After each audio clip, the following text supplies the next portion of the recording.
If you're a board member, if you're a leader of a nonprofit organization, a foundation, church, school, university, faith-based or secular, I'm here today to provide you with a roadmap of how your organization's governance practices can drive missional success. Those organizations that embark down this path will be at a distinct advantage vis-a-vis their competitors who do not. So this is what I call the art of governance as a competitive advantage. I've been privileged to witness this governance dance from the perspective of a CEO, as a board member, as a consultant. Chaired the boards of a Fortune 500 company, an international missions organization, a charitable foundation. And being a board member is difficult. You're asked on a part-time, often unpaid basis to oversee an increasingly complex organization. Your employees, the clients, the donors, they expect you to get this right. Being a leader, being a CEO is also increasingly difficult these days. Daily you're faced with challenges such as a pandemic, inflationary pressures, recruiting and retaining talented staff, technology challenges, culture wars, just to name a few. You work in an environment where change is the only constant. And this new normal is challenging and complicating the way organizations are governed. Now, governance challenges aren't anything new. Mark Twain famously said, God made idiots. That was for practice. And then he made boards. Maybe more seriously, famed management guru Peter Drucker talks about how there's one thing all boards have in common, and that they do not function. And it's interesting to me because, what good CEOs crave is to have a strategic relationship and a partnership with their board of directors, which adds value to the organization. What good boards crave is to be able to effectively utilize their time and their knowledge to enhance the organization while they support their leadership team. And the question becomes, why is this so difficult? So, contrary to the advice of a number of consultants, there is no one uniform governance model that fits every organization. It may be a starting point, but it's never the end. The governance needs of a private university are different than a social services organization, are different than a foundation, are different than a school. Every organization has a unique culture, a unique history, a unique operating environment, regulatory constraints, and so by necessity requires a board governance model that fits its unique organization. Now, the question also becomes, with everything else on a leader's plate, on a board member's plate, why should they take this seriously, and why should they make board governance a priority? As I was researching and writing my book, The CEO and the Board, what fascinated me is that the research clearly demonstrates that effective board governance, coupled with a healthy CEO-board relationship, is a key predictor of organizational success. So let me repeat that. Effective board governance, coupled with a healthy board-CEO relationship, is a key predictor of organizational success.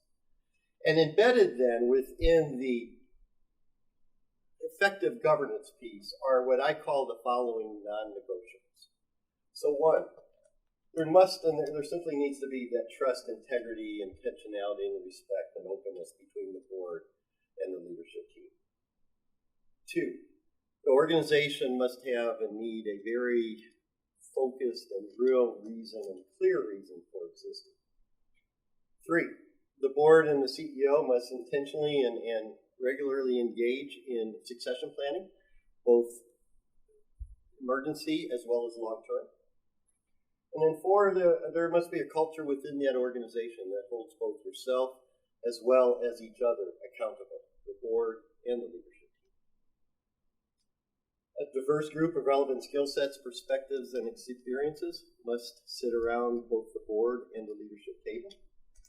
And then finally, an understanding that each organization is unique and that the board's governance practices must be tailored to the current unique situation of that organization.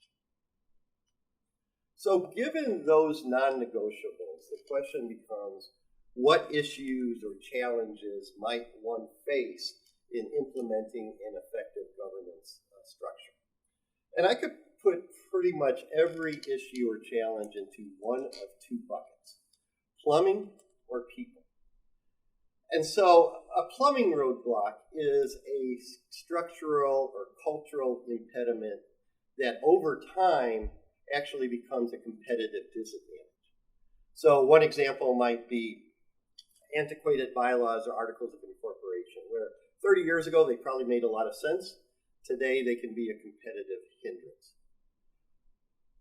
Another example would be, how is your board meeting structured and set up? What's fascinating to me is when you look at the board practices of an organization, most organizations look backwards 80 to 95% of their time together. So, they'll review last quarter's financial results. They'll have programmatic reports from various different leaders. They'll talk about the last quarter. They'll talk about the last year. One question to ask is, does your organization, does your board and leadership team spend about 50%, at least 50% of your time looking strategically forward, talking about the various different changes in the external environment, how it's going to impact your environment, how it's going to impact your organization? Another question to ask is, do you have that clarity of mission, that shared clarity of mission between the board and the leadership team? Similar to when, say, John F. Kennedy gave that famous speech where in 10 years we're going to place a man on the moon. So I can assure you that every employee at NASA knew his or her role in accomplishing that mission. About 7 years ago, when I was served as CEO, and now it's now called Upbring, we came to the realization that as a social service organization, we could no longer be all things to all people. We didn't have the financial capital. We simply didn't have the capacity in this changing world. And so because we had a healthy relationship between the board and the leadership team, we had some pretty frank and honest conversations. Okay, what can we be the best at? Where can we make the biggest impacts in the communities in which we serve? And so we came down to the decision that our mission was going to be to break the cycle of child abuse within the state of Texas. And having that clarity of mission allowed us to, one, reallocate resources, allowed us to sell retirement communities, to rebrand, to create new programs both in the social services space as well as in the education space, create a new research arm, create a new advocacy arm, create a new products innovation lab, and also to create a meta-leadership culture of partnership, knowing that we couldn't do this alone. Clarity of mission matters. Now, in the people bucket, one example would be, do you have the right skill sets and experiences sitting around your board and leadership table? So depending on the nuances of your organization, this could include ethnicity, age, gender, religion, skill sets, life experiences. It's interesting, there was a pretty famous study by McKinsey & Company, which is a management consulting firm, that demonstrates that companies with a diverse board of directors outperform those with more homogeneous boards of directors. The research is also clear that as you consider in terms of hiring for either your leadership team or your board of directors, the importance of emotional intelligence. So one question to ask is, when you're interviewing, say, for example, a prospective member of the board of directors, will this individual's emotional intelligence add or subtract to the collective emotional intelligence of the boards of directors? The other interesting thing that I think is really becoming more apparent as the world and our organizations become more complex is the need for specific skill sets and experiences on boards of directors. So I was asked to, as a consultant, to serve as a facilitator with an organization recently, and the CEO asked me to come in to lead a dialogue because they were considering a merger with another organization. And it quickly became apparent in the morning, both to myself and to the CEO, as well as to the members of the board, that they simply did not have the skill set sitting around that table to provide the CEO with any sort of sound advice. And so as we continue in our governance journey, questions that organizations need to wrestle with are, do we need somebody with technology experience, international business experience, finance, investments, specific skill sets, as well as life experience that can help drive the organization forward? Another people issue, and I put it in the people bucket because it's typically the hesitancy of boards or senior leadership teams to bring it up, is what we call the elephants in the room.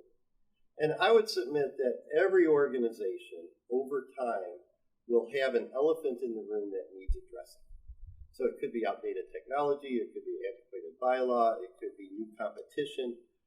Private school came with an issue recently to me, and their issue was that 4 blocks away, a charter school just opened. And so the students and the parents were wrestling with, do we continue to pay this tuition here at this wonderful school, or do we go to this charter school? And that was a very real elephant in the room that this local private school was dealing with. And the best-in-class boards will understand that there will always be elephants in the room, and will figure out a way to bring them out in the open and honestly, without blame, wrestle with those so that the organization can continue to move forward. Best-in-class boards also understand that there are different seasons in an organization's life, and there will be seasons when a board will necessarily need to lean in. So maybe at a time of crisis, or selecting the next CEO, or during a pandemic.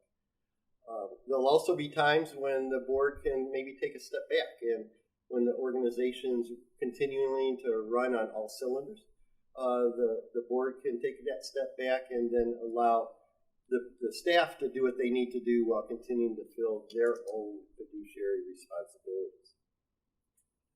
So the question becomes, if you're a leader, if you're a board member, how will you know that you have successfully implemented an effective governance practice? And I would submit by it is how you answer the following 8 questions. A scorecard, if you will, to determine whether or not your organization's governance practices are in fact a competitive advantage. So 1, is there a healthy, trusting relationship between the board and the leadership team? 2, is the CEO comfortable sharing everything with the board, or does the CEO tend to, quote, manage the board? 3, does the board and the CEO have this shared focus of strategically looking forward at least 50% of their time together into their future, continually planning for the future?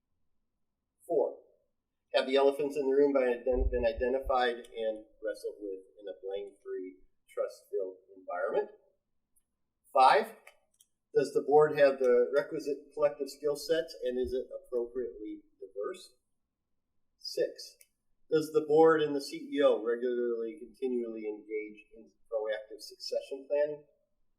7, is there a shared, clearly defined strategy between the board and the leadership team that is effectively being implemented and appropriately measured? And then 8, does the CEO feel that they're being supported by the board? And does the board feel that they're being supported by the CEO? Serving as a leader, serving as a board member, it's not for the faint of heart. It's going to take all of your attention coupled with a strong dose of humility. And so the question becomes, why do we continue to serve? And from my perspective, if we want our social service organizations, our churches, our schools, our universities, our foundations to continue to add value to our communities, I don't think we have a choice. And so it's my prayer that all of us will continue in this solemn responsibility to create and implement effective governance practices that in fact come to pass. competitive advantages. Your employees, your clients, your communities are